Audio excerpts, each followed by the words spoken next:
तो क्या हाल है जी, आज हम पढ़ने वाले हैं कूलम लॉ। कूलम लॉ तो हम बेसिकली पहले पढ़ चुके हैं, लेकिन फिर किस लिए आए यहाँ पे?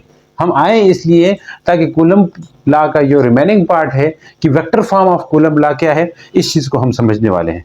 कि इससे पहले हमने कूलम लॉ के ऊपर बात की, अगर किसी को उसमें मसले है तो वहां जाके देख भी सकते हैं इसके बारे में। तो कूलम लॉ के कुछ न्यूमेरिकल्स या कहें क्वेश्चंस भी हम यहाँ पे करने वाले हैं, तो वो आप देख लें at the end of this lecture. इस लेक्चर के आखिर में जाके वो आप देख सकते हैं। तो अभी हम बात कर रहे हैं जी कूलम लॉ का जो रिमेनिंग पार्ट है, लेकिन कूलम लॉ का रिमेनिंग पार्ट हमने कहां तक लाके छोड़ दिया था? F इज टू के Q1 Q2 divide by r square. हम बुक के हिसाब से चल रहे हैं, तो बुक में नीचे कुछ और चीज भी दी हुई है। वो क्या दी है कि एप्लीकेबल यानी कि कहां पे कूलम लॉ अप्लाई हो सकता है, वो चीज उन्होंने बताई है कि coulomb law application of Coulomb law, मतलब एप्लीकेबल कहां पे है वो हम देखेंगे। एप्लीकेबल कहां पे है कूलम लॉ? तो एप्लीकेबल ये है जनाब पॉइंट चार्जेस के लिए है। कूलम लॉ किसके लिए है? पॉइंट चार्जेस के लिए है। नंबर 1 किस चीज के लिए है? पॉइंट चार्जेस के लिए एप्लीकेबल है, यानी कि जो पॉइंट चार्जेस रहेंगे उसके लिए ये एप्लीकेबल है कूलम लॉ। नंबर 2 किस किस के लिए है, और यहाँ वहां पे बुक में ये बात मेंशन है तो इसलिए मैं कह रहा हूं पॉइंट चार्जेस के लिए ये एप्लीकेबल है। सेकेंडली कूलम लॉ जो है वो है यूनिफॉर्म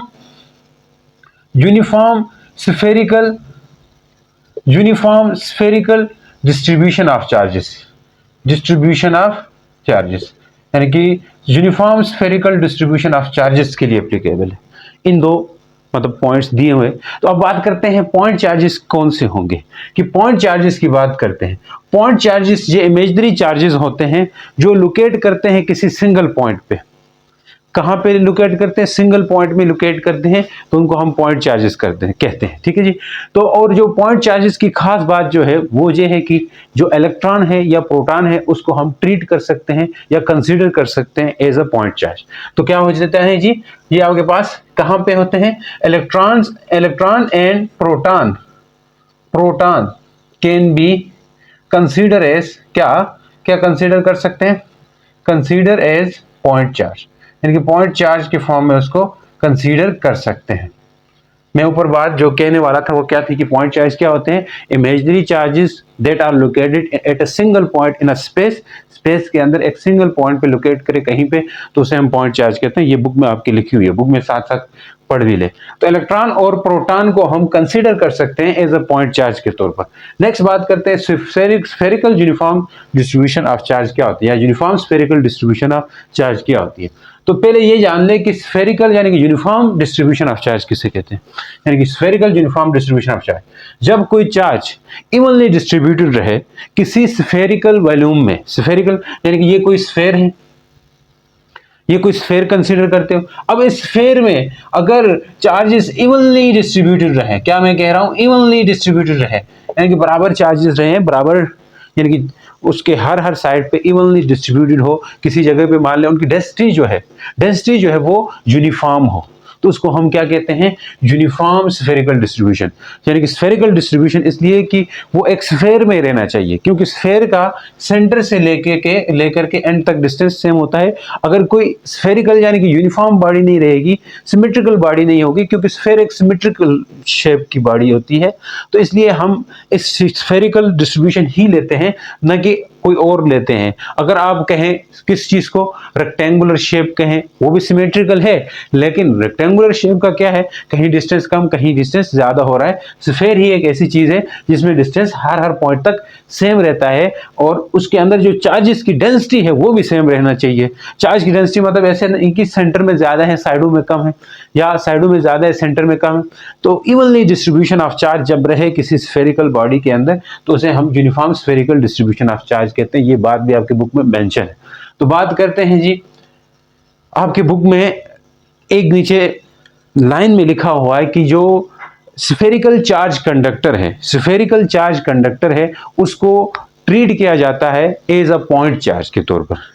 यानी कि स्फेरिकल चार्ज कंडक्टर रहेगा, मतलब कोई स्फेरिकल टाइप का कंडक्टर है, उसके अंदर चार्ज पड़ा हुआ है, उसमें चार्जेस पड़े हुए हैं, तो उसको पॉइंट चार्ज की तरह भी ट्रीट किया जा सकता है। वैसे पॉइंट चार्ज तो हमने यहाँ क्या है, इलेक्ट्रॉन और प्रोटॉन है। अब हम क्या कहने वाले हैं कि भाई जो यूनिफॉर्म स्फेरिकल डिस्ट्रीब्यूशन है वहां पे भी कूलम लॉ एप्लीकेबल होता है, क्योंकि uniform spherical distribution of charge जब रहेगी किसी स्फेयर के अराउंड, जब ये चार्ज यूनिफॉर्मली डिस्ट्रीब्यूशन रहेगी, तो अब उस पूरे स्फेयर को हम क्या समझ सकते हैं, एक पॉइंट चार्ज ले सकते हैं कि अगर वो स्फेयर रखें और उससे बहुत ही डिस्टेंस दूर चले जाएं, डिस्टेंस बहुत दूर चले जाएंगे तो एक पॉइंट की तरह दिखेगा, तो पॉइंट की तरह नजर आएगा, एज ए रिजल्ट इसको हम पॉइंट चार्ज की तरह ट्रीट कर सकते हैं। लेकिन इसके अलावा और भी वजूहात हैं जिसकी बिना पे हम कह सकते हैं। बात करते हैं, ये क्वेश्चन बन करके आ सकता है, how how spherical charge conductor can be treated as a point charge. हम क्या कह सकते हैं, how spherical charge conductor, spherical charge conductor, जो स्फेरिकल चार्ज कंडक्टर है उसको can be treated as, treated या कंसीडर कह दो यार, कंसीडर एज पॉइंट चार्ज, कि इसको हम पॉइंट चार्ज की तरह कैसे कंसीडर कर सकते हैं। ये क्वेश्चन बन करके आ सकता है, आएगा भी। तो देखें स्फेरिकल चार्ज कंडक्टर को हम क्योंकि स्फेरिकल चार्ज कंडक्टर के पास क्या होती है, यूनिफॉर्म डिस्ट्रीब्यूशन ऑफ चार्जेस रहती है। नंबर वन, क्या इसके पास क्या रहती है, यूनिफॉर्म डिस्ट्रीब्यूशन ऑफ चार्ज रहती है, यूनिफॉर्म डिस्ट्रीब्यूशन ऑफ चार्ज रहता है, यूनिफॉर्म डिस्ट्रीब्यूशन ऑफ चार्जेस रहते हैं, एक वजह ये। दूसरी वजह क्या होगी, इससे जो फील्ड है यानी कि चार्ज की जो डिस्ट्रीब्यूशन है वो यूनिफॉर्म होगी, एक इस वजह से। दूसरी वजह यह है कि इसकी आउटसाइड जो फील्ड है वो रेडियली आउटवर्ड होती है, जस्ट लाइक अ पॉइंट चार्ज। क्योंकि अगर कोई पॉइंट चार्ज हो, आपने 10th क्लास में पढ़ा है, इससे जो फील्ड लाइंस होती हैं ये रेडियली आउटवर्ड होती है। तो इस तरह जो चार्ज कंडक्टर रहेगा उससे भी फील्ड क्या होगी, रेडियली आउटवर्ड होती है। तो हम कह सकते हैं because electric field lines are always radially outward, यानी कि रेडियली आउटवर्ड रहती है इन, कहां पे, in spherical charge conductor, in spherical charge conductor,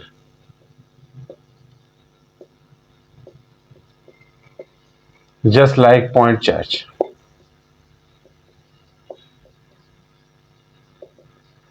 तो इस तरह हम इसको क्या कंसीडर कर सकते हैं जी, एक पॉइंट चार्ज कंसीडर कर सकते हैं। किसी भी स्फेरिकल चार्ज कंडक्टर को एक पॉइंट चार्ज की तरह कंसीडर करके उसके ऊपर जो कूलम लॉ है वो एप्लीकेबल हो जाता है।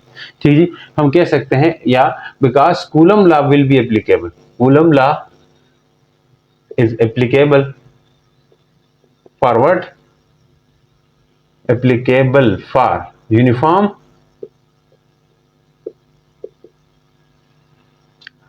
Spherical charge conductor.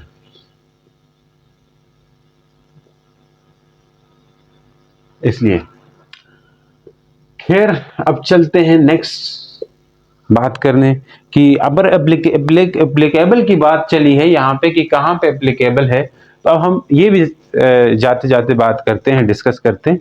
बुक में आपके नहीं दिया हो लेकिन फिर भी डिस्कस कर लेते हैं कि कहाँ पे एप्लीकेबल नहीं है, यानी कि ये एप्लीकेबल कहाँ पे ये है नहीं है। इसको लिमिटेशंस भी कहा जाता है कि लिमिटेशंस क्या है इसकी, वो हम देखते हैं। लिमिटेशंस क्या है कूलम लॉ की, वो हम देखते हैं। लिमिटेशंस ये रहेंगी, ये एप्लीकेबल नहीं है फॉर मूविंग चार्जेस, क्या नहीं है, मूविंग चार्जेस के लिए एप्लीकेबल नहीं है, एक मूविंग चार्जेस के लिए, यानी कि not applicable for moving charges. हम लिख सकते हैं it is not applicable for moving charge, just only applicable for rest charges. जब रेस्ट चार्जेस में होंगे तब ये एप्लीकेबल रहता है, मूविंग चार्जेस के लिए एप्लीकेबल नहीं है। नेक्स्ट जो है वो कंटिन्यूस चार्ज डिस्ट्रीब्यूशन के लिए भी नहीं है, मतलब अगर किसी जगह पे यूनिफॉर्म डिस्ट्रीब्यूशन ऑफ चार्ज ना हो, मतलब जो यूनिफॉर्म ना हो करके वहां पे कंटिन्यूस चार्ज डिस्ट्रीब्यूशन रहे, तो उसे हम यानी कि डेंसिटी कांस्टेंट रहे, वहां पे भी ये एप्लीकेबल नहीं होता। अगर इरेगुलर शेप बॉडी के ऊपर, जो इरेगुलर शेप बॉडी हो उसमें चार्ज की डिस्ट्रीब्यूशन हो, तो उस वक्त भी ये एप्लीकेबल नहीं होता। तो हम कह सकते हैं फॉर मूविंग चार्ज, अगर if one charge is at rest, यानी कि और एक और बात है, one charge is at rest and other is in motion, other is in motion, यानी कि दूसरा मोशन में हो, then it will not applicable, ये भी एप्लीकेबल नहीं रहेगा। समझ गए हो? नेक्स्ट बात करते हैं फॉर नॉट, किसके लिए, for non uniform charge distribution, for non uniform charge distribution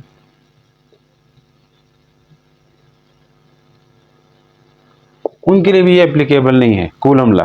ठीक है, तो अब बात करते हैं जी नेक्स्ट, जो हमारे मंजिल थी, मेन मकसद, जो कि vector form of Coulomb law, ये हमने पढ़ना था, बहुत इंपॉर्टेंट है। तो इससे भी क्वेश्चन बन करके आ सकता है, इसको समझना है, इसकी जरूरत क्यों पड़ी वो भी हम देखेंगे, और क्यों हम पढ़ रहे हैं ये भी देख लेंगे। चलो देख लें क्या पढ़ने जा रहे हैं जी, vector form of Coulomb law, vector form of Coulomb law.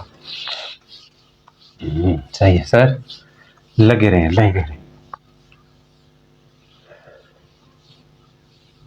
क्या पढ़ेंगे जी, vector form of Coulomb law. क्या पढ़ेंगे, vector form of Coulomb law, vector form of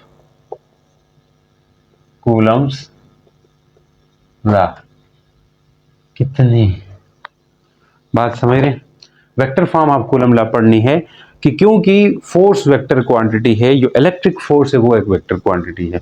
अब ये आपकी बुक में भी दे रखा है, तो इट मस्ट बी वेक्टर, यानी कि वेक्टर है तो इसकी डायरेक्शन मस्ट होनी चाहिए, तो वही डायरेक्शन हम बताते हैं वेक्टर फॉर्म से। क्योंकि कूलम लॉ की वेक्टर फॉर्म हमें जो इलेक्ट्रिक फोर्स है या इलेक्ट्रोस्टैटिक फोर्स है दो चार्जेस के बीच में, उसकी एक्चुअल डायरेक्शन बताती है। क्या मैं कह रहा हूं, कूलम लॉ से, कूलम लॉ की जो वेक्टर फॉर्म है ये एक्चुअल में दो चार्जेस के बीच में जो इलेक्ट्रोस्टैटिक फोर्स का है या इलेक्ट्रिक फोर्स की जो डायरेक्शन है वो हमें बताती है। ठीक है जी, तो इसलिए हम इसको पढ़ रहे हैं। तो इसके लिए हम दो तरह से पढ़ेंगे, दो तरह से की चीजें देखेंगे। एक चीज ये होगी यहाँ पे आपके पास कि पहली जो चीज रहेगी वो क्या है कि फॉर अपोजिट चार्ज या फॉर सिमिलर चार्ज, दो चीजें रहेंगी। ठीक है जी, तो हम कह सकते हैं ये जो फोर्स है, इलेक्ट्रिक फोर्स इज क्या है, वेक्टर है।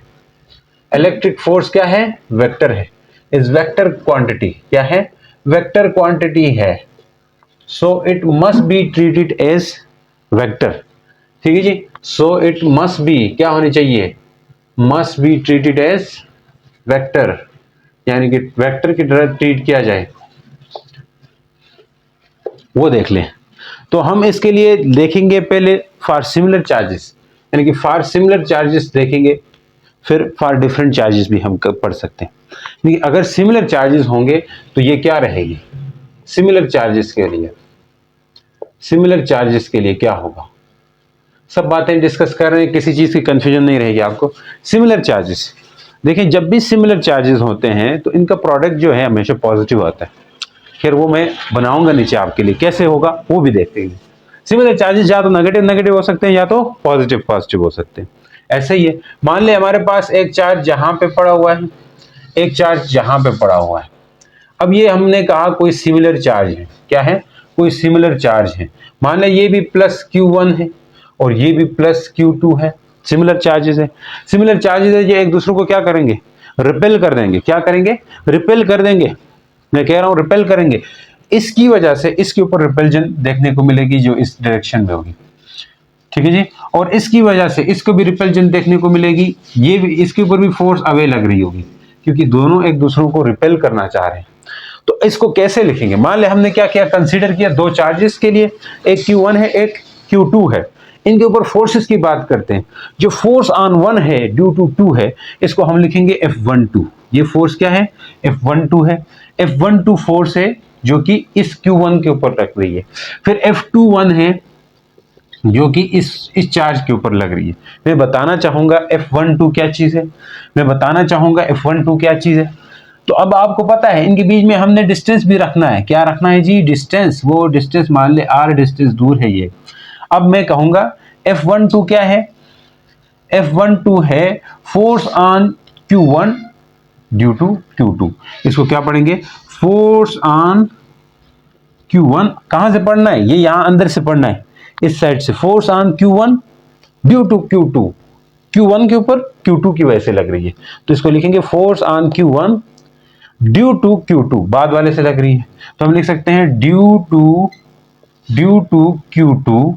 और इसका एक यूनिट वेक्टर होगा, मतलब अगर हमने ये फोर्स दी है, इसी तरह उस फोर्स को क्या पढ़ेंगे, force on 2 due to Q1, force on 2 due to Q1, 2 के ऊपर लग रही है Q1 की वजह से, अवे लग रही है ना, 2 के ऊपर जो लग रही है इस Q1 की वजह से वो अवे लग रही है, दूर लग रही है, दूर धक्का दे रही है, ये वाला चार्ज उसको धक्का दे रहा है दूर, तो मतलब इस 2 के ऊपर लग रही है इस 1 की वजह से, फोर्स ऑन 2 ड्यू टू 1, यानी कि 1 की वजह से, ड्यू टू 1 मतलब 1 की वजह से, ड्यू टू 1 मतलब 1 की वजह से, तो 1 की वजह से अवे लग रही है, इसको दूर धक्का फील करना पड़ रहा है अपने आप को, यानी कि रिपल्जन फील करनी पड़ रही है, तो वो दूर फील करनी पड़ रही है, इसलिए वो उस तरफ है, और इसको इस तरफ फील करना पड़ रहा है, इसलिए ये इस तरफ है।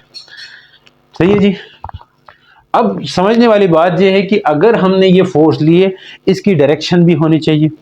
ये डायरेक्शन क्या है, उस तरफ है, यानी कि हमें ये फोर्स, इसके ऊपर जो फोर्स लग रही है उसको वेक्टर फॉर्म में बताना है कि इसकी वजह से जो इसके ऊपर जो फोर्स लग रही है उसको एक वेक्टर बना देना है, तो मुझे इस तरफ एक यूनिट वेक्टर भी असाइन करना होगा, एक यूनिट वेक्टर भी बनाना होगा। मैं क्या कह रहा हूं, सोच लें कि इसकी वजह से इसके ऊपर जो फोर्स लग रही है, इसकी वजह से जो इसके ऊपर जो फोर्स लग रही है, इसकी वजह से जो इसके ऊपर जो फोर्स लग रही है, उसको उसकी डायरेक्शन बताने के लिए मुझे एक यूनिट वेक्टर बनाना होगा जो इसी फोर्स की डायरेक्शन में हो, इसी फोर्स की सिम्त में हो, ताकि वो भी इसी तरफ जाए। उस यूनिट वेक्टर को हम क्या नाम देंगे वो देख लें, R12, बास बुक्स अलग देते हैं, लेकिन R12 यूनिट वेक्टर है तो इसके ऊपर केव हम देंगे, तो इसको क्या बोल सकते हैं जी, कैसे पढ़ेंगे, unit vector in the direction of F12, क्या बोलेंगे, unit vector in the direction of F12, 12 इस F12 का है, तो इसको क्या बोलेंगे, यूनिट वेक्टर, क्या आ गया, unit vector in the direction of, ये बहुत कंफ्यूजिंग टॉपिक है इसलिए थोड़ा ध्यान से सुनना, unit vector in the direction of what, F12, F12 की मतलब ये इस तरफ हो जाना चाहिए, क्या मैं कह रहा हूं, ये इस तरफ होना चाहिए, तो इस तरफ होने के लिए मैं इसको R12 कहूंगा और इसके ऊपर केप डाल दूंगा। सही है सर। यूनिट वेक्टर, इसको क्या पढ़ना कैसे, unit vector in the direction of F12, unit vector in the direction of F12, ये ऐसे कर सकते हैं, तो F12 की डायरेक्शन में, in the direction of F12, ठीक है सर, ठीक है सर, समझ आ गई। अब इसकी बात करते हैं, इस तरफ जो F21 है इसको कैसे पढ़ते हैं, अभी अभी मैंने बताया था, अभी भी। अब मुझे एक फोर्स बनानी होगी, मतलब इसके ऊपर लग रही है वो फोर्स मुझे दिखानी है, तो कैसे दिखाएंगे, दिखाते रहे सर, दिखाएं दिखाएं।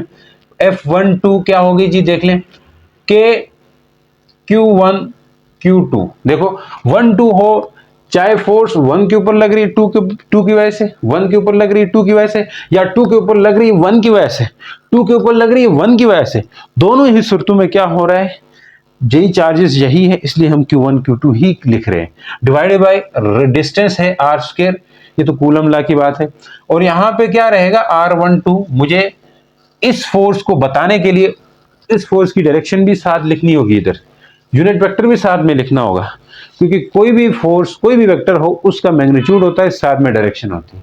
आप यही तो पढ़ते आए चैप्टर नंबर 2 में, अगर वेक्टर ए है तो वेक्टर ए का मैग्नीट्यूड होता है और साथ में उसका यूनिट वेक्टर कैप करके बताते हैं। तो यहाँ पे ये जो चीज है, ये सारा मैग्नीट्यूड है, और ये क्या है, डायरेक्शन है, ये क्या है, डायरेक्शन है, और ये क्या है, मैग्नीट्यूड है, ये क्या है, मैग्नीट्यूड है, ये क्या है, मैग्नीट्यूड है, ये क्या है, मैग्नीट्यूड, और ये क्या है, डायरेक्शन है। ठीक है सर, इसको आप अगर इक्वेशन 1 कह सकते हो, कह देना, ठीक है जी। इसी तरह अब हम नेक्स्ट वाली बात करेंगे, अब ये जो फोर्स लग रही है, ये इसको धक्का कैसे फील करना होगा, इस तरह, इस डायरेक्शन में, एक ही लाइन में फील करना होता है, एक एक लाइन में। इस लाइन की एक खास वजह है, मैं आगे जाके बताऊंगा, ये है line joining the two charges, यानी कि लाइन ज्वाइन कर रही है दोनों चार्जेस के सेंटर्स को, तो ये बाद में सेंट्रल फोर्सेस बनती है, ये बात मैं बता दूंगा आपको, तो देखते जाएं।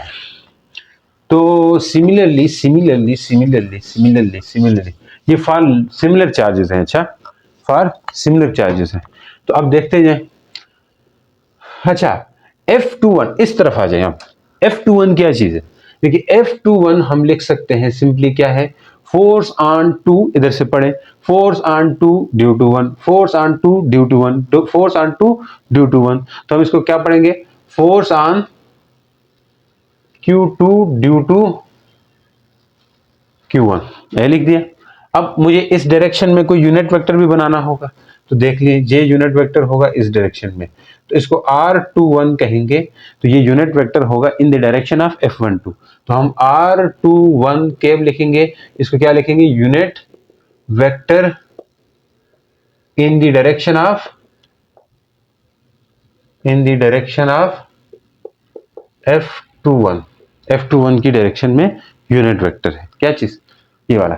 अब मुझे इन दोनों को मिला के फोर्स बनानी होगी, फोर्स वेक्टर, ये फोर्स वेक्टर हो गया ना पूरा। इसी तरह हमें मैग्नीट्यूड के साथ कोई डायरेक्शन लिखनी होगी, मतलब यूनिट वेक्टर लिखना होगा।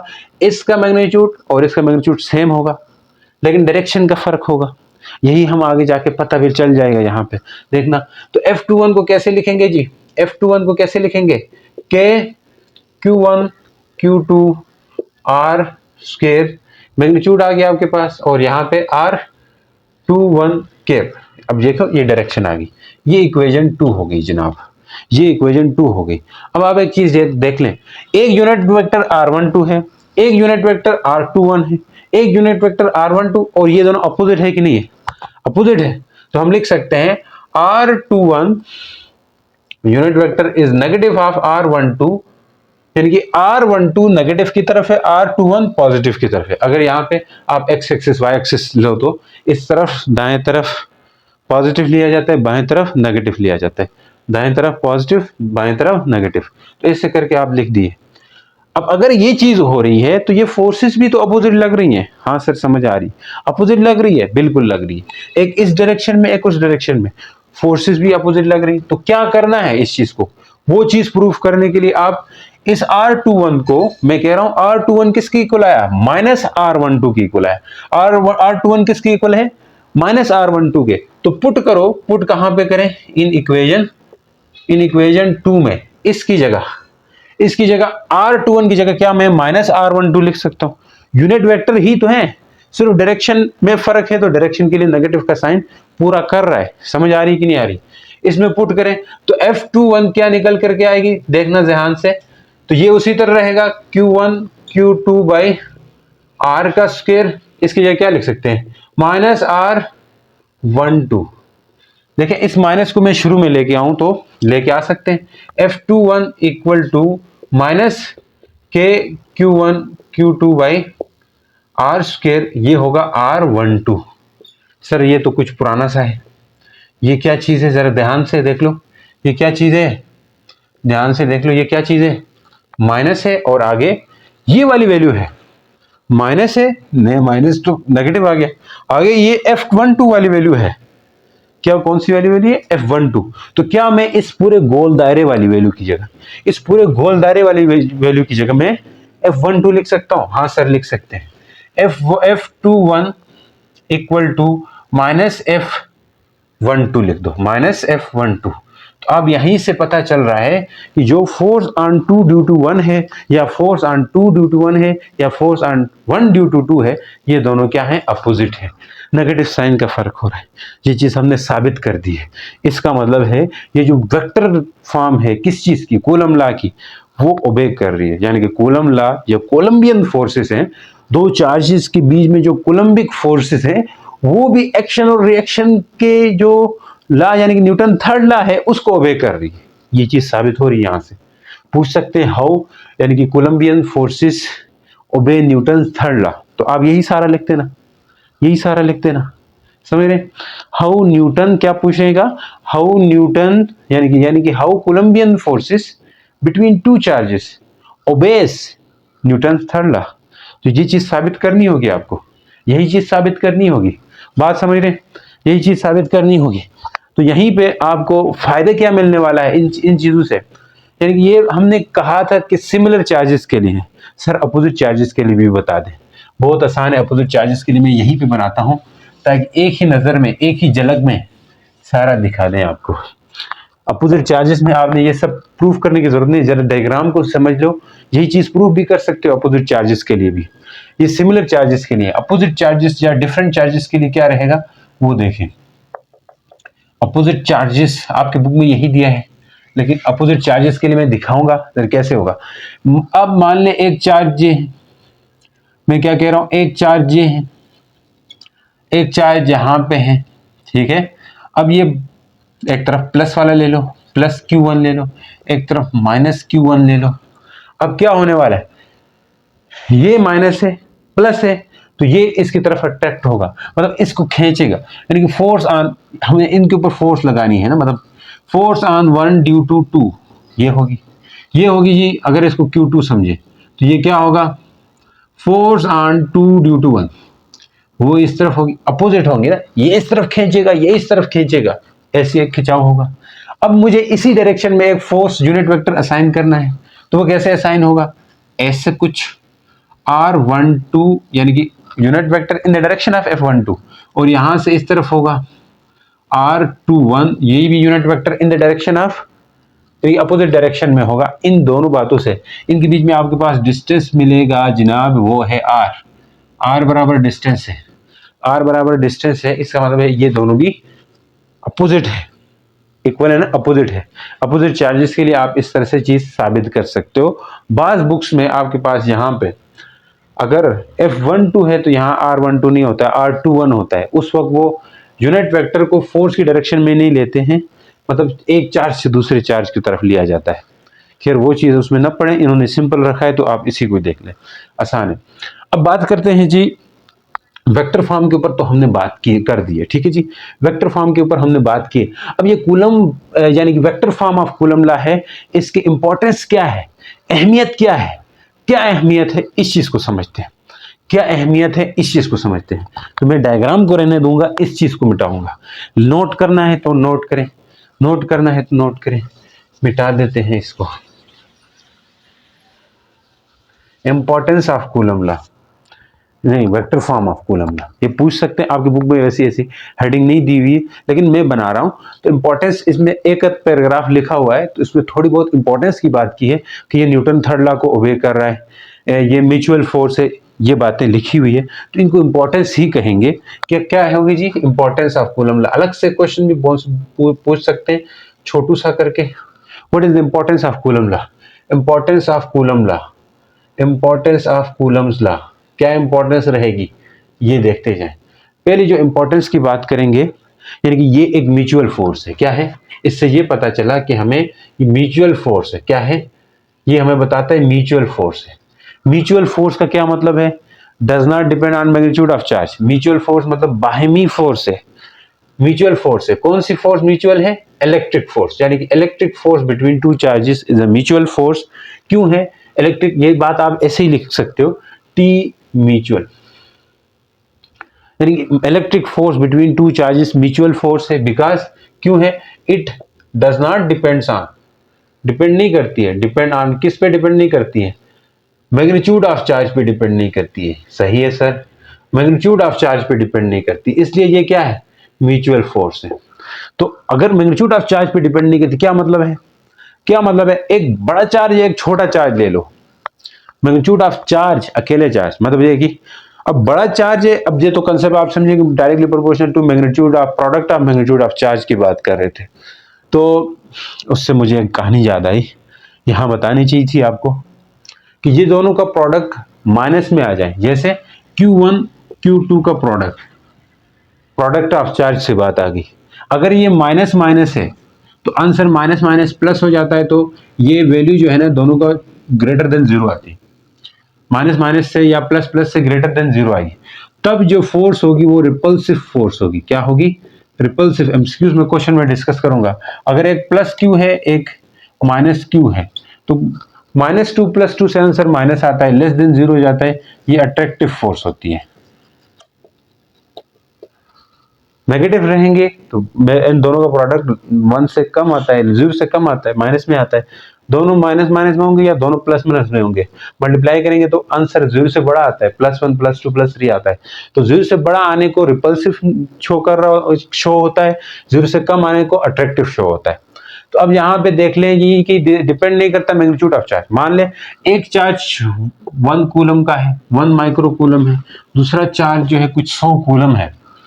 तब ऐसा नहीं है कि 1 कूलम के ऊपर ज्यादा फोर्स लगेगी क्योंकि ये बड़े चार्ज के आमने सामने, नहीं, दोनों के प्रोडक्ट पे डिपेंड करती है, तो इसलिए ये म्यूचुअल फोर्स है। और सबसे इंपॉर्टेंट बात, जो फोर्स जो है दोनों चार्जेस के बीच में वो इक्वल एंड अपोजिट होती है। इसलिए म्यूचुअल है कि फोर्स बिटवीन टू ऑब्जेक्ट्स क्या है, फोर्स बिटवीन टू चार्जेस जो रहती है वो क्या है, is always equal and opposite, always equal and opposite रहती है। ये दो चार्जेस के बीच में फोर्स है वो इक्वल और अपोजिट होती है। मतलब F12 जो है वो माइनस F21 के इक्वल होती है, या F21 ऐसे भी लिख सकते हो, F21 जो है वो है माइनस F12 भी लिख सकते हो, अपोजिट होती है। न्यूटन थर्ड लॉ के, इनकी obeys Newton third law, obeys Newton's third law, यानी न्यूटन थर्ड लॉ को ये ओबे कर रहा है।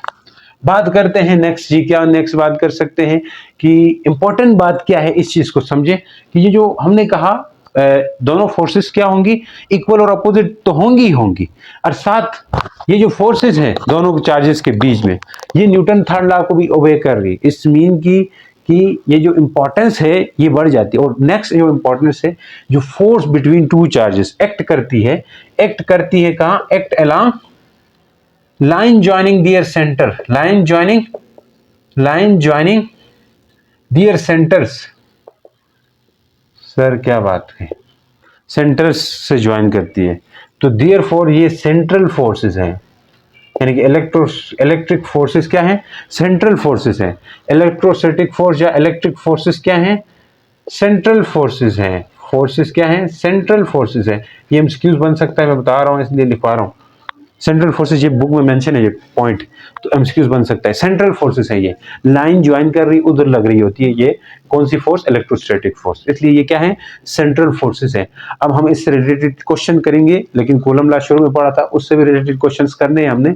इसके नीचे उन्होंने डिफरेंस दिया हुआ ग्रेविटेशनल फोर्स और इलेक्ट्रोस्टैटिक फोर्स, वो हम उसके लिए एक अलग सी वीडियो बनाएंगे। और साथ साथ मैं बताता चलूं आपको, नेक्स्ट जो है प्रिंसिपल ऑफ सुपरपोजिशन दिया हुआ है, हालांकि ये पहले कभी नहीं था, मतलब नहीं सेकेंडरी में भी नहीं था, लेकिन यहाँ पे दिया है, ये बहुत वो है, अच्छी बात है, तो इसको भी पढ़ लें आप। तो डिटेलिंग टॉपिक है, मतलब उसको करने से तो हम वो भी करेंगे, इन दोनों को मिला करके एक वीडियो बनाएंगे और उससे रिलेटेड भी कुछ क्वेश्चंस हम करने वाले हैं। तो अभी इन्हीं टॉपिक से रिलेटेड क्वेश्चंस आप देखते जाएं। टाइप ही क्वेश्चन है, ऐसे एमसीक्यूज पूछे जा सकते हैं आपको टेस्ट वगैरह में, एंट्री टेस्ट में, तो आप देखते जाएं, ध्यान करें। तो क्वेश्चंस करते हैं जी, which of the following is the electrostatic force of repulsion between two electrons. Electron हो, प्रोटॉन हो, उनके बीच में रिपल्जन फोर्स होती है, सिमिलर चार्जेस है। Place at a distance of 1 metre, यानी कि दो चार्जेस, दो इलेक्ट्रॉन्स है, यानी कि बिटवीन टू इलेक्ट्रॉन्स। दो इलेक्ट्रॉन्स का मतलब क्या है, जरा देखो, फोर्स का फार्मूला होता है कि Q1 Q2 by r square. तो अब कह रहा है कि इलेक्ट्रॉन्स हैं, मतलब Q1 और Q2 का चार्ज सेम है, तो इलेक्ट्रॉन का चार्ज कितना होता है, वही चार्ज होगा Q1 का भी, वो होता है 1.6 इंटू 10 की पावर माइनस 19 कूलम। ये आप पढ़ चुके हो, यानी कि सेम चार्जेस हैं। और K की वैल्यू भी आपको पता है कि कितनी होती है, K की वैल्यू 9 इंटू 10 की पावर 9, ठीक है जी, 9 इंटू 10 की पावर 9 न्यूटन मीटर स्क्वायर पर कूलम स्क्वायर। अब बात करते हैं आर कितना है, आर तो इसने कह दिया कि भाई 1 है, काम आसान कर दिया। अगर आर 1 हो जाता है तो फिर नीचे वाले लंजे से बच जाओगे, तो आसान है, सिंपल है। तो एफ क्या होगा जरा ध्यान से, के की जगह क्या लिखूं, 9 इंटू 10 की पावर 9, और Q1 की जगह क्या लिखूं, 1.6 इंटू 10 की पावर 19, Q2 की जगह 1.6 इंटू 10 की पावर 19, नीचे 1 आ गया, उसको हम लिखते नहीं, 1 का स्क्वायर 1 ही हो जाता है इनके नीचे, तो उसको लिखना नहीं है। अब क्या करोगे, ये जो बगैर पावर की वैल्यूज हैं इनको एक जगह कर दो। मैं क्या कह रहा हूं, बगैर पावर की वैल्यूज को एक जगह कर दो, यानी कि 9 मल्टीप्लाई कर दो 1.6, फिर है 1.6, ये तीनों लिख दिए मैंने, ये तीनों लिख दिए मैंने। अब ये बच रहा है, ये बच रहा है, 10 की पावर वाले एक साथ लिखो, 9 फिर माइनस 19 फिर माइनस 19, बेस सेम पावर को ऐड कर सकते हैं। इनको मल्टीप्लाई कैसे करेंगे जरा देखना, इनको कैसे करना है। अभी 9 और 9, इसको मैं ऐसे लिख सकता हूं, 9 लिख दूं, क्या मैं कह रहा हूं, 9 लिख दूं, फिर 16 लिख दूं, फिर इसको भी 16 लिख दूं, इनकी जगह 100 लिख दूं, क्योंकि पॉइंट है, इसकी जगह 1 लगा के नीचे 0 कर सकते हैं, 10 इधर 10 इधर, ऐसा कर सकते हैं। 10 10 कितना होगा, 100, तो मैं क्या लिख सकता हूं, 100। फिर 100 को मैं क्या लिख सकता हूँ 10 की पावर 2, 100 को क्या लिख सकते हैं 10 की पावर 2, प्रीफिक्स पढ़ी हुई है आपने। फिर इनको क्या लिखेंगे जी 10 की पावर 9 और ये -19, 10 होगा -10 -19, -10 -19 तो -29, क्या होगा -29 हो जाएगा। अब ये वाला माइनस है तो ऊपर ले, +2 है तो ऊपर लेके जाएंगे तो क्या हो जाएगा -2 हो जाएगा, समझ रहे। तो ये खत्म हो गया भैया, सही। अब मल्टीप्लाई कर दीजिए 9 और 16, 16 से 256 आएगा, और ये 10 के पावर क्या आ जाएगा जी -31 आ जाएगा, लिख सकते हैं इसको भी। अब इनको मल्टीप्लाई कर दीजिए तो 9 6 54 होता है, 4 लिख दिया, 5 कैरी किया, 9 5 45, 45 और 5 50, 0 लिख दिया, 5 कैरी किया, 9 2 18, 18 और आप लिख दें जनाब 5, 18 के आगे 5 23। अब ये क्या आ गया 10 की पावर -31 न्यूटन। अब 3 को आगे लें, 3 डिजिट इधर ले आए तो क्या हो जाता है 2.3, क्या हो जाएगा 2.304, 10 की पावर 3 लेके आए +3 होगा, फिर ये -31 साथ लिख सकते हैं। तो ये कुल मिला के क्या हो रहा है F इक्वल आ रहा है किसके 2.3, 10 की पावर 3 वो कर दो 31 से, तो ये कितना आ जाएगा 28, ये 28 हो जाएगा -28 न्यूटन। तो ऑप्शन कौन सा सही है जी, ये वाला ऑप्शन सी सही है। तो उम्मीद करता हूं समझ आ रही है आपको, ठीक है जी, आसान से होते हैं। नेक्स्ट देख लीजिए इस तरह का, तो क्वेश्चंस करते जाना है आपने। और हाँ पाकिस्तान के झंडा आ गया मेरे पास, चले अब क्या होगा। और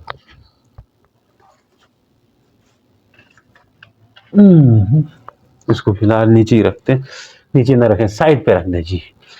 अब क्या होगा देखते हैं, ऊपर ही लगते हैं अपना मुल्क का झंडा है जी, थोड़ी रिस्पेक्ट होनी चाहिए, क्या ख्याल है,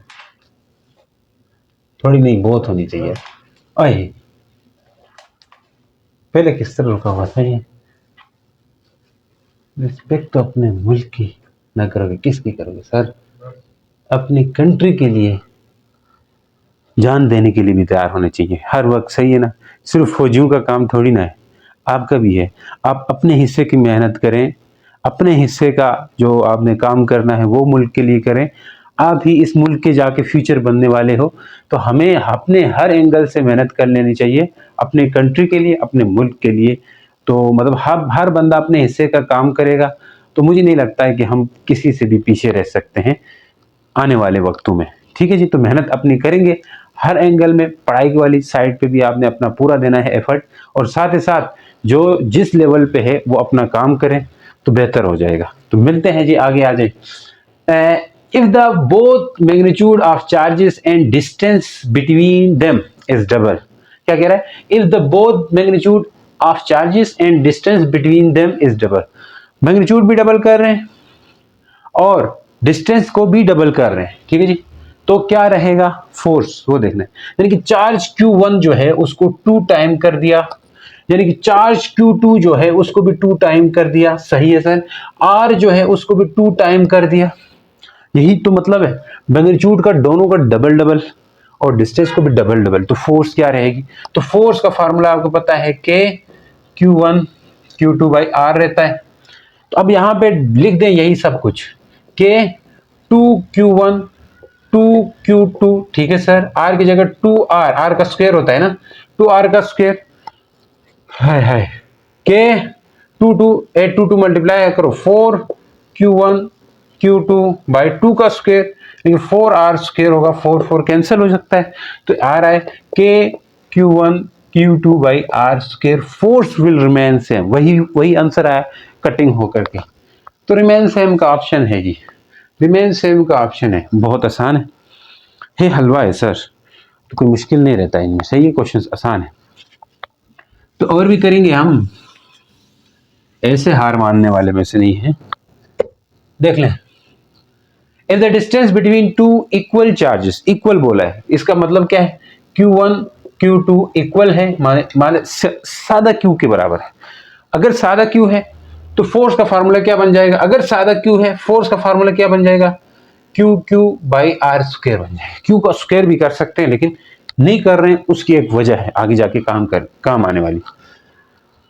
distance between two equal charges is reduce, equal charges के लिए ये हो गया रिड्यूस, कितना रिड्यूस हो रहा है, टू हाफ, मतलब जो आर है वो r/2 हो रहा है, आर है वो r/2 हो रहा है। तो क्या किस बात का इंतजार है, आर की जगह लिख दो KQ r/2, थर्ड डिनोमिनेटर से जंप करके फर्स्ट में जा सकता है ये 2। यस सर, लेके गए तो क्या होगा, क्या होगा देख ले, KQ 2 को ऊपर लेके गए तो यहां लिख दो फिलहाल, डिवाइड बाय आर का स्क्वायर लिख देना है। अच्छा रुकें जरा सर सर सर, आपने स्क्वायर किए ही नहीं, आपने स्क्वायर किए नहीं, रिड्यूस टू हाफ बोला है तो स्क्वायर करना बनता है यार, स्क्वायर कर दिया, ठीक है सर। अब तो क्या होगा जी, आर का स्क्वायर होगा, ऊपर 4 चला जाएगा, हाँ जी ऊपर क्या चला जाएगा, 4 चला जाएगा, तो क्या बनेगा जी, क्या बनेगा, 4 ऊपर गया और नीचे आर स्क्वायर है। यहां तक तो हमें समझ आ गई सर, यहां तक तो हमें समझ आ गई सर, यहां तक तो हमें समझ आ गई सर।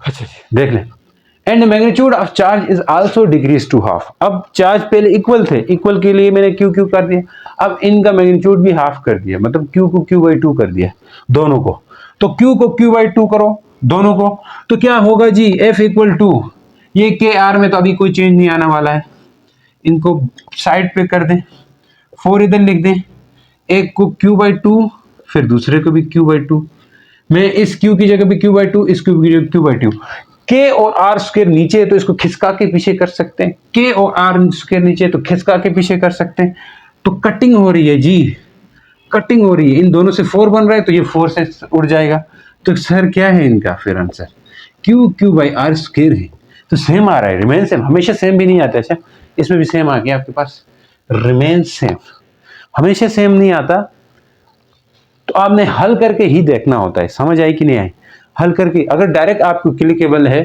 तो नीचे ऊपर रख दिया जी, ये नीचे स्क्वायर था ऊपर चला गया 4 हो गया, जबानी जहन में कर सकते हो तो तब ठीक है, ये तो हो भी जाते हैं, वैसे इतने खास नहीं है, इतने मुश्किल भी नहीं है, खास नहीं है, क्या खास नहीं है तो सर क्यों करवा रहे हैं, मुश्किल नहीं है तो कैलकुलेशन सिंपल रहती है, तो आप इसको ऊपर ले जाएं, 4 ऊपर चला जाएगा और बाद में इसको हाफ बोला है, डिक्रीज टू हाफ बोला है, चार्जेस को मैग्नीट्यूड भी हाफ बोला है, चार्जेस को मैग्नीट्यूड को भी डिक्रीज टू हाफ किया है, तो हाफ कर दें, हाफ को ऊपर लेके जाएं तो इससे कटिंग हो जाएगी, आपके पास नीचे 4 बन रहा है, तो ऐसा जहन में कर सकते हो, जहन में तभी करोगे जब बहुत सारे आप क्वेश्चंस की प्रैक्टिस कर चुके होंगे, तो तभी ये चीज पॉसिबल है, otherwise not possible, you are not so smart, just smart भी हो सकते हो जी, स्मार्ट नहीं इंटेलिजेंट बोलेंगे ना। तो देखें क्वेश्चन नंबर 4 है, अब इसमें क्या पूछ रहा है, ये हमने अभी टॉपिक पढ़ा है, इसी से रिलेटेड ही है कि the force of repulsion between two charges is consider as, दो चार्जेस के बीच में जो रिपल्जन की फोर्स है उसको हम पॉजिटिव लेते हैं या नेगेटिव लेते हैं। देखो रिपल्जन की फोर्स कब होती है, जब नेगेटिव हो, दोनों चार्जेस क्या हो, नेगेटिव रहें, यानी कि सिमिलर चार्जेस हो, दोनों सिमिलर चार्जेस हो, दोनों नेगेटिव नेगेटिव हो, तब सिमिलर चार्जेस हो, तो तब आंसर क्या आएगा, प्लस Q1 Q2 आएगा। तो सिमिलर चार्जेस के बीच वाली फोर्स को रिपल्जन समझा जाता है, और कह रहा है कंसीडर एस, उसको पॉजिटिव समझा जाता है, सिमिलर चार्जेस के बीच का जो माइनस माइनस प्लस हो जाता है, या फिर प्लस प्लस भी क्या हो जाता है जी, प्लस ही हो जाता है, इसलिए उनके बीच में जो रिपल्जन होगी, क्योंकि सिमिलर चार्जेस जब आएंगे तो प्लस में आंसर आता है, तो सिमिलर चार्जेस की फोर्स कैसी होती है, रिपल्सिव होती है, तो मतलब रिपल्जन की फोर्स कंसीडर की जाती है, ये हमने बात की थी, इन दोनों के प्रोडक्ट पे डिपेंड करता है।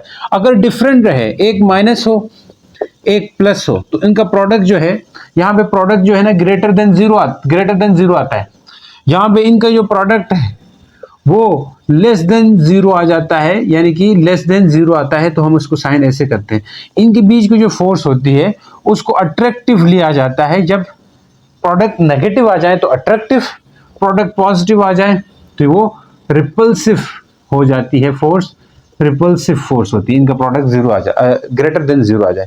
तो कह रहा है कि the repulsive force between two charges को हम नेगेटिव लेते हैं पॉजिटिव, तो पॉजिटिव लेंगे, पॉजिटिव लेंगे सिमिलर चार्जेस के केस में। अच्छा नेक्स्ट आ जाए जी, नेक्स्ट आ जाए, नेक्स्ट देख लें, नेक्स्ट देख लें। तो मिटा दो अपनी हस्ती को दुनिया से की। अच्छा देख लें, with when 10 की पावर 4 इलेक्ट्रॉन्स दे रहे हैं, 14 electron are remove from neutral metal sphere से हमने रिमूव कर दी, यानी जो मेटल स्फेयर है उससे हमने इलेक्ट्रॉनों को रिमूव करा है, जो कि लगभग 10 की पावर 14 इलेक्ट्रॉन्स है। तो आंसर ये पॉजिटिव आना है। तो अब देखें ये इलेक्ट्रॉन हमने रिमूव करवाए, तो क्या कह रहा है कि which of the following is the charge on sphere, sphere में चार्ज कितना रहेगा। तो आसान सा फार्मूला है I equal to n e होता है। ई तो आपको पता है इलेक्ट्रॉन, एन की वैल्यू पता है, यानी कि कितना चार्ज रहेगा वो बताना है, क्यों बताना है। तो एन नंबर ऑफ इलेक्ट्रॉन्स कितने गए 14, और यहाँ तो पता है आपके पास 16, 1.6 इंटू 10 की पावर क्या रहते हैं -19, कितना चार्ज आएगा ये बताना है। तो क्या होगा 16 को हम लिख सकते हैं, यानी कि 1 पावर है ना, तो इसको हम 1.6 इंटू 10 की पावर क्या करेंगे देखने, -19 प्लस 14 कूलम चार्ज। ये आपका आंसर में क्या है वो हमने बनाना है, माइक्रो कूलम दिया हुआ है। तो माइक्रो लाने के लिए मैं क्या करूंगा, इस पॉइंट को जरा एक आगे शिफ्ट कर देता हूं, बाद में करूंगा, अभी के लिए देख लें। 19 से 4 जाएगा 5, -5 आएगा। अब पॉइंट को जरा आगे कर दें, इधर से इस तरफ लाएंगे तो एक माइनस और बढ़ जाता है, क्योंकि 1.6 इंटू 10 की पावर -6 कूलम, 10 की पावर -6 को हम क्या लिख सकते हैं, ये तो 16 पूरा हो जाएगा, माइक्रो कूलम, यानी कि 16 माइक्रो कूलम ये आपका आंसर आ जाएगा। ठीक है जी, बात करते हैं जी, a charge Q is divided into parts, एक Q में एक Q माइनस Q में डिवाइड किया हमने, दो चार्जेस को क्या किया डिवाइड कर रखे हमने, क्या किए डिवाइड कर रखे हमने, किस किस में डिवाइड किया है, एक चार्ज Q को हमने डिवाइड किया दो चार्जेस में, जो कि एक खाली Q है, एक Q माइनस Q है। तो इनके बीच में फार्मूला क्या बनेगा, अब डिवाइड किए हुए चार्जेस ये हैं, इनका मैग्नीट्यूड ये है, तो इनके बीच में फार्मूला क्या होगा, F is equal to k Q, और नेक्स्ट क्या होगा Q minus small q by r square होगा। अब जरा ये चीज को, इस चीज की बात ही नहीं की है, ये यहाँ पे कह रहा है कि डिस्टेंस क्या है इनके बीच में r है, तो ये मैं r कैपिटल लिखूंगा, कैपिटल R का स्क्वायर लिखूंगा। If the force of repulsion between them maximum, यानी कि फोर्स कब मैक्सिमम होगी, अगर मैं Q को कितना रखूं, यानी स्मॉल वाला Q चार्ज है ये कितना हो जाए तो फोर्स मैक्सिमम होगी।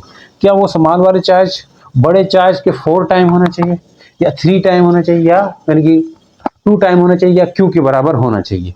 तो कब होगी तो फोर्स इन दोनों के बीच में मैक्सिमम होगी, यानी कि कितना पार्ट होना चाहिए ये इसका, यानी कि बड़े का कितना पार्ट होना चाहिए। तो ये तो चीज सेम है, तो इसको हम बाहर कर सकते हैं, के आर स्क्वायर होगा, के आर स्क्वायर होगा।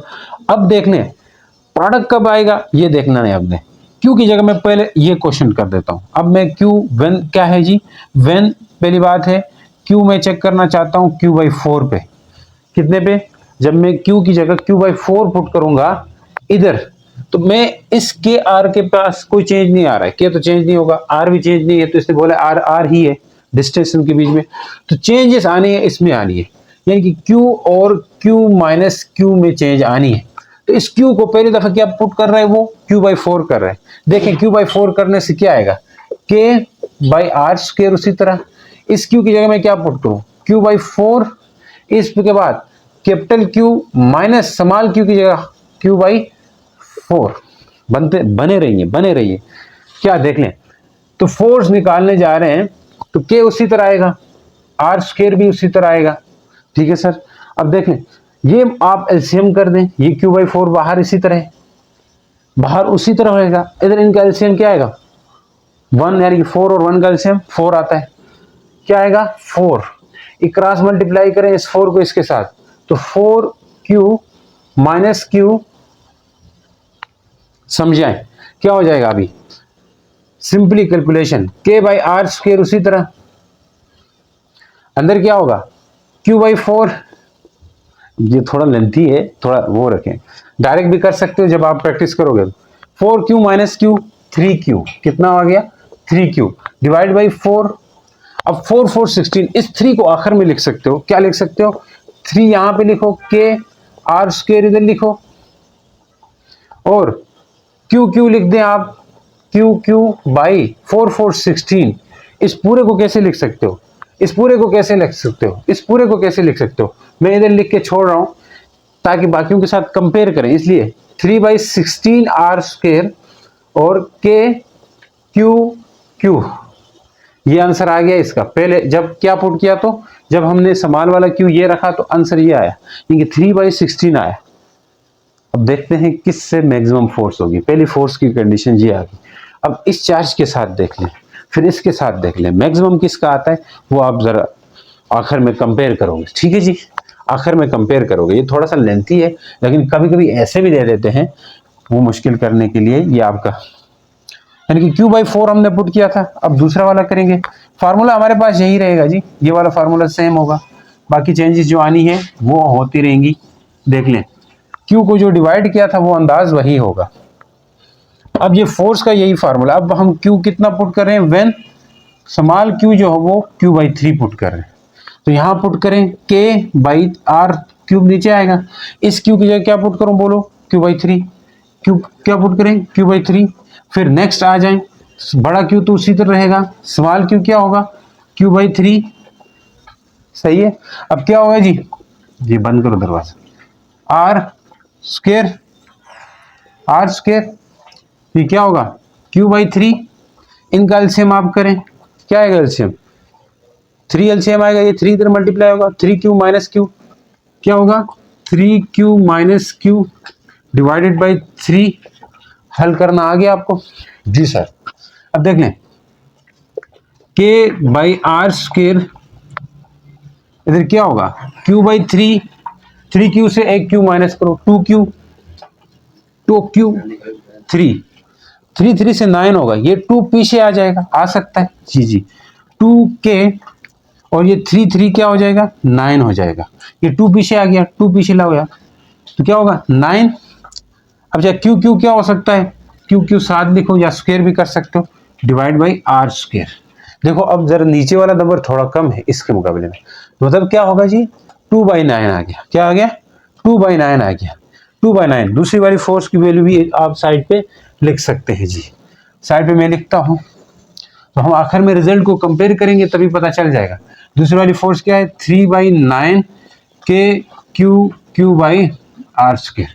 अब तीसरे वाले से देख लो, Q/2 से देख लो, Q/2 से देख लो, फार्मूला वही रहने वाला है। व्हेन Q कितना होगा ये बता सकते हो, व्हेन Q कितना हुआ, Q/2 हो गया, क्या हो गया, Q/2। इसके लिए फोर्स का फार्मूला बनेगा K/R स्क्वायर, पीछे ही आएगा, आगे Q into Q minus small Q, अब पुट कर दे, Q/2 पुट करें इस Q की जगह भी, K/R स्क्वायर उसी तरह कि इसकी Q की जगह क्या लिख सकते हैं, Q/2, ये तो Q ही होगा, स्मॉल Q की जगह पुट करना है, अच्छा Q/2। अब एलसीएम करना है उसी तरह, मैं डायरेक्ट कर रहा हूं, अभी तो आप समझ गए होंगे काफी सारा। तो ये Q/2 आ गया, ये 2Q माइनस Q, 2Q होगा, माइनस Q निकाल दोगे तो खाली Q बचेगा और 2 हो जाएगा। अब क्या हो जाएगा, ऊपर से तो कुछ नहीं आ रहा है, ये 2 2 4 4 पीछे ले हैं, क्योंकि 1/4 कर सकते हो, या K/4 R स्क्वायर Q ये आ गया नेक्स्ट वाले फार्मूले से, क्या आया, यानी कि 1/4 लिख सकते हो आप Q/R स्क्वायर, खिसका के लिखा है इसलिए। अब देखें, जिस किसी का भी डिनोमिनेटर छोटा होगा वो आंसर बड़ा होता है, वो फोर्स ज्यादा होगी, तो इसका आंसर डिनोमिनेटर छोटा हो रहा है, इसका बड़ा है और इसका सबसे बड़ा है, तो इसका आंसर यानी कि कम होगा, जिसका जितना डिनोमिनेटर कम होगा तो फोर्स उतनी ज्यादा होगी। आपको इस तरह का जब भी क्वेश्चन देंगे तो आपने क्वेश्चन में देखना है, जो चार्ज जो डिवाइड कर रहे हैं उसकी नीचे वाली वैल्यू कितनी है, नीचे वाली वैल्यू अगर बड़ी है तो आप डायरेक्ट उस पर लिखोगे। अब यहाँ पे ये वाला ऑप्शन देख लें, Q को Q रख रहा है, वो Q को Q रख रहा है, मतलब यहाँ पे भी यहीं से ही खत्म हो जाएगी, फोर्स जीरो हो जाएगी। जब Q को Q रखेंगे इक्वल मैग्नीट्यूड होगा तो फिर जीरो हो जाएगी। देख लें कैसे जीरो होगी, Q को Q रखने से कैसे जीरो होगी, यहाँ मैं क्या लिखूं, Q अंदर Q और इस Q की जगह भी Q रख दो, ये जीरो हो जाएगा तो ओवरऑल फोर्स जीरो होगी। तो ये हो ही नहीं सकता, फोर्स मैक्सिमम इसी पे होगी जब आप दूसरे छोटे वाले क्यू को भी क्या करो, हाफ करें। तो उम्मीद करता हूं इस तरह के क्वेश्चंस की प्रैक्टिस आप खुद से करते रहिए और पढ़ते रहिए। मिलते हैं नेक्स्ट वीडियो के साथ, तब तक के लिए गुड बाय, अल्लाह हाफिज।